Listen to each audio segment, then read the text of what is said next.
Juan Kapitulo 6, versikulo 35. Si Jesus miingon kanila, "Ako mao ang pan nga naghatag sa kinabuhi. Ang muari kanako dili nagayod gutomon, ug ang mutuo kanako dili nagayod uhawon." Pan sa kinabuhi. Maglikon unta sa mong pagtuo ug gagaka kami sa pagtuman sa imong mahal nga kasuguan.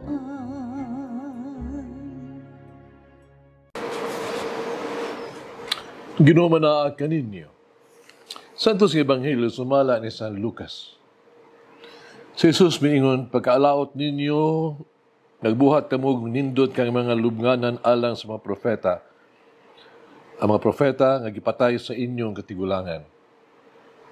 Sa ingon niini, kamo mismo miangkon nga kamo miuyon sa gibuhat sa inyong katigulangan. Kasila mao'y nagpatay sa mga propeta ug kamo ang nagbuhat sa ilahang mga lubnganan. Tungod niini, ang kaalam sa Dios nag-ingon, padadaan ko silag mga propeta o mga sinugo, o ilang patyon ang uban ilang lutuson. Pusa, silutan ang mga tao ni ining panahuna tungod sa ilang pagpatay sa tanang mga propeta sukad sa pagbuhat sa kalibutan. Gikan sa pagbuno kang Abel, ngadto sa pagbuno kang Zacarias, nagipatay tunga-tunga sa halaran o sa balaan nga dapit. O sultihan ko kamo.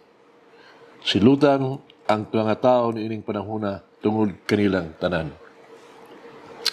Pagkalaot ninyo ang matutudlo sa balaod, gitibigan ninyo ang mga yawe, na mao'y moabli sa pultahan sa balay sa kahibalo.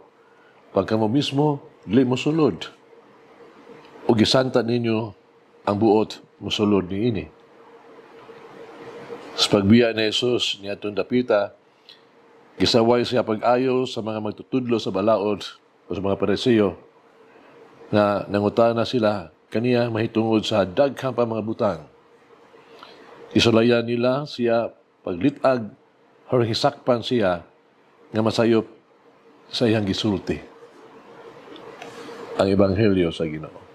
Pasalamati ang Ginoo kay siya maayo, ang iyang gugma mulungtad hangtod sa kahangturan.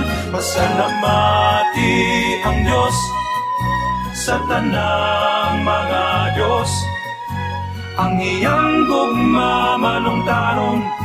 Pasalamati ang Ginoo sa mga Ginoo, ang iyang gugma malungtaron.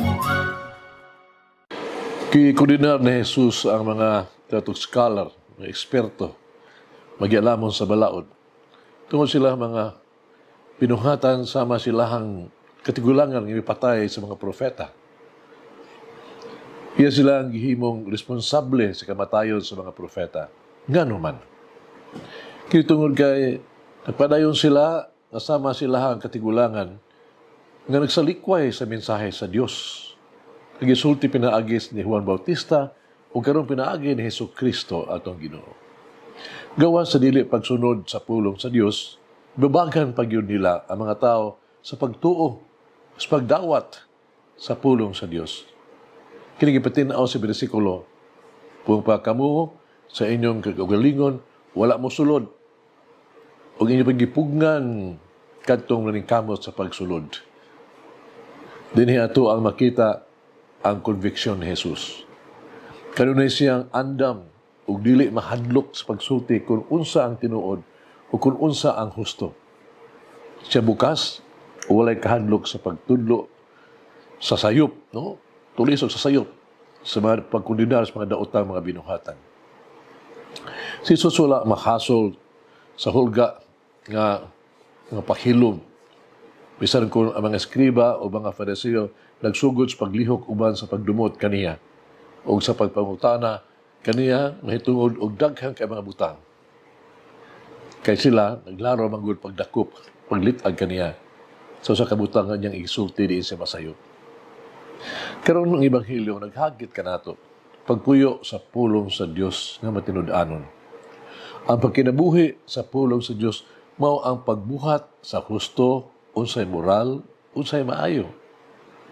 Ang pagsunod sa pulong sa Dios mga pag-usab sa dautan nga di kanato. Pagkoordinar sa sayop, paghinulsol sa tanang sayop nga binuhatan. Ang pagkinabuhi sa pulong sa Dios mga pagsulti sa kamatuoran, pagbuhat sa gisugo sa Dios kanato nga mao, pahigugma, pagbuhat ug maayo adto sa uban. Dili kita hukman sa Dios aron makita kung unsa kita ka mag-alamon o talento. Hukman niya kita aron makita kung unsa kita ka mahigugmaon. Unsa ka matinagdanon. Unsa kita ka mapasayloon sa uban.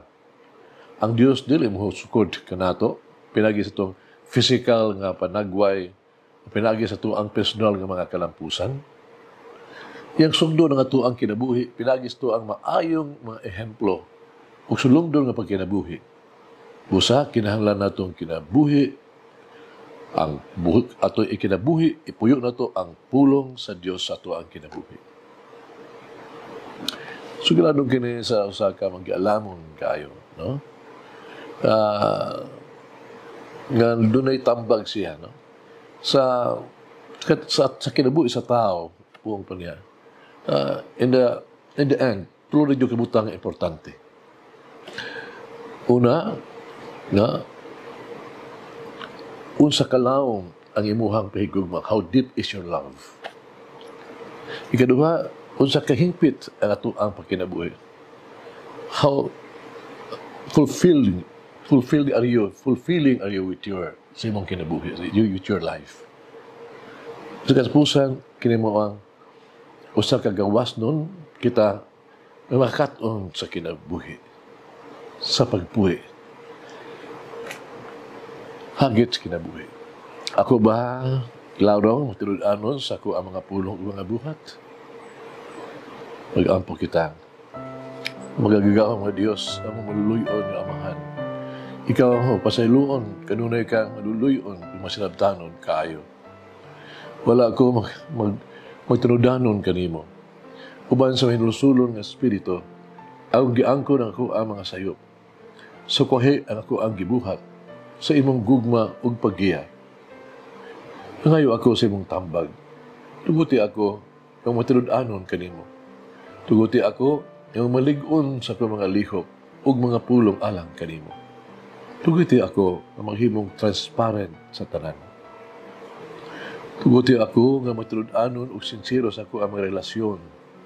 Tuguti ako nga may sama kanimo ug alang lamang kanimo. Amen. Mama Mary, help me to follow the leading of God gracefully as you did. Mulangin ang Diyos magagahom sa tanan, Amahan, Anak, Espiritu Santo. Amen. May the Lord of the divine mercy bless us all, heal us from all diseases and suffering. Ayun unta niya kita, tanang mga sakit na sa lawas o sa kalag, body and soul. In the name of the Father, the Son, and of the Holy Spirit. Jesus, I trust in you. Amen. Whoever eats the bread of life will never hunger, says the Lord. Kay galaan inyong nabati ang pagpaambit ug hamubong pamalandong sa pulong sa Dios pinaagi sa tulumanon. Pan sa kinabuhi nga gidumala ni Monsignor Daddy Silva Hangtod na usab sa sunod higayon, daghang salamat.